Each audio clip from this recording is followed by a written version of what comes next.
Found the Georgia Guidestones. They've disappeared from Georgia. This is in Jacksonville, Florida. We're coming around the corner. There's a Joe's Crab Shack over there.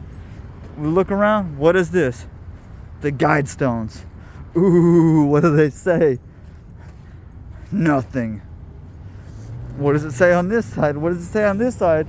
Come on, don't leave us hanging. Whoa, nothing. What about on top? What have the aliens or angelic beings left us for clues? There you have it. Huh, wow. Clearly there's some illustrations of palm trees. They want us to know about palm trees and the, and the use of palm trees with concrete. Maybe we could put concrete around the palm trees to really secure palm trees in our natural habitat. Georgia Guidestones Revisited. Right here in downtown not St. Augustine, Jacksonville.